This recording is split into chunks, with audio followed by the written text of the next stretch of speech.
พี่น้องคุณพ่อโศกไส้ซึ่งเป็นพ่อของน้องลีโอโตเกียวมิวสิกมาอัปเดตถึงการทำซิงเกิลคู่ระหว่างน้องลีโอกับน้องซีเกมเพิ่นสิมีซิงเกิลคู่ร่วมกันดิก็ได้ขออนุญาตผู้ใหญ่บ้านฟินแลนด์เรียบร้อยแล้วผู้ใหญ่บ้านกับไฟเขียวทำเลยโอเคตกลง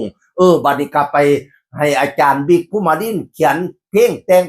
งก่อนให้ก็เรียบร้อยเสร็จสิ้นแล้วบัดนี้เนี่ยแล้วก็มาอัปเดตว่าเพลงคู่พี่ลีโอน้องซีเกมเดโมดนตรีเพลงทำเรียบร้อยแล้วรอเข้าห้องอัดถ่าย MV เพลงครับมาสันมาแล้วนะเดโมก็แล้วถ้าเข้าห้องอัดถ่าถ่าย MV พี่น้องรอติดตามนำกันซิงเกิลคู่ระหว่างน้องลีโอกับน้องซีเกมมีแต่ผู้เสียงดีๆเนาะลีโอก็เสียงดีซีเกมก็เสียงดีเคมีเข้ากันลองสองคนเด้อพี่น้องแต่มันก็มีกระแสดราม่าอยู่พอโศกใช่แล้วก็เลยมาชี้แจงมาจังสิล่ะขออนุญาตชี้แจงเรื่องการทำเพลงคู่ลีแกมคือลีโอกับซีเกมผมไม่เคยคิดจะทำเพลงแข่งกับแม่บ้านฮักอื่นแต่อย่างใด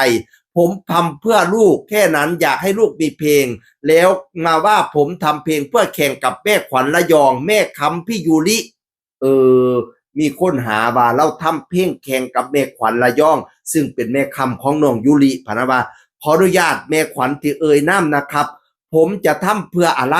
ทั้งที่แม่ขวัญน่ะดีกับครอบครัวผมให้โอกาสลีโอได้ไปออกงานคอนเสิร์ตหลายๆงานกับพี่ยูริผมกับแม่ขวัญบ่เคยผิดใจกันแม้แต่น้อยอย่าพูดเพื่อให้คนเข้าใจผิดถ้ารักเด็กๆมาสนับสนุนเด็กๆก้าวเดินไปข้างหน้าพูดในสิ่งที่สร้างสรรค์ไม่ปั่นกระแสหยุดแล้วคิดใหม่ขออนุญาตแม่ๆทุกท่านที่ผมออกมาพูดแบบนี้เพื่อขอปกป้องตัวเองบางทีเราไม่พูดก็เกินไปบางที่ว่าเฮาเบาๆก็เกินไปหาว่าเราทำเพลงไปแข่งกับแม่ขวัญซึ่งแม่ขวัญเป็นแม่คำของน้องยูริสิแข่งไปเฮ็ดหยังแม่ขวัญน่ะดีกับลีโอดีกับครอบครัวผมก็รอ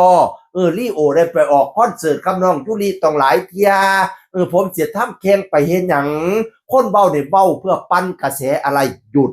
หยุดแล้วคิดใหม่ว่าซั่นนั่นอย่าให้คุณพ่อศูนย์คุณพ่อเราบ่แม่นคนศูนย์ผู้ใดง่ายๆเด้อคุณพ่อโศกไส้วิกลพ่อของน้องลีโอออกมาชี้แจงพี่น้องน้องลีโอแล้วก็เก่งเนาะผู้ใหญ่บ้านฟินแลนด์จนออกปากคันผู้ใดล่านี่น้องลีโอแทนได้เบิดซี่เกมล่าน้องลีโอกัดแทนได้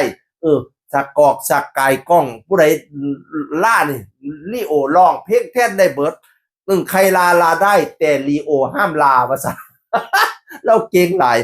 ฟ้อนหมอลำซิ่งร้องหมอร้องซิ่งโอ้ยมวนเป็นตะนายสอยว่าสันตลกโปกห้าสุดยอดกับน้องลีโอเด้อช่วงนี้มาแรงจังเด้อแต่งสุดจินตลาว่าสันแตงโมลูกโตๆหวานๆนั่นก็สุดยอดเฮ็ดอีหยังก็คือพี่น้องนั่นละมารอดูซิงเกิลคู่ลีแกมระหว่างลีโอกับซีแกม